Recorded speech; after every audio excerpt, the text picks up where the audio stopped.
Yeah, yeah, yeah, yeah.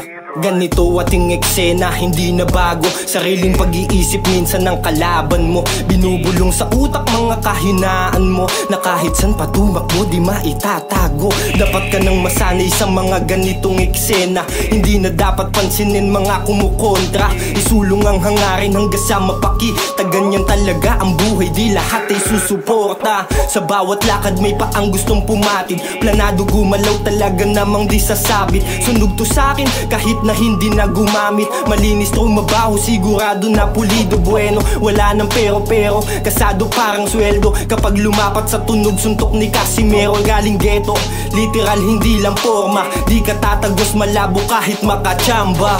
O paano? Ikaw naman men, ikaw na bahala magtuloy. Yo, check it. Yeah, ha.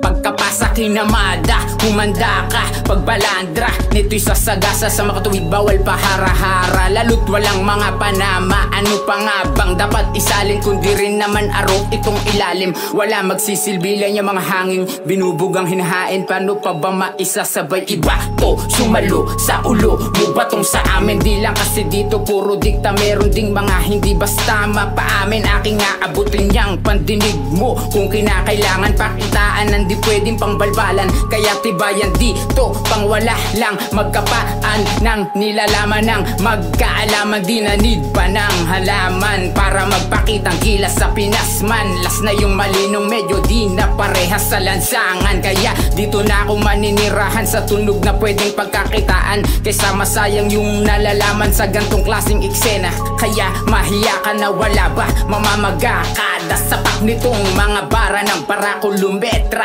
Teka, tundala pero sa lapit mo'y dapa ka. Malabo tong gagain kung mga ganyan lang yung mga tatapat, ha.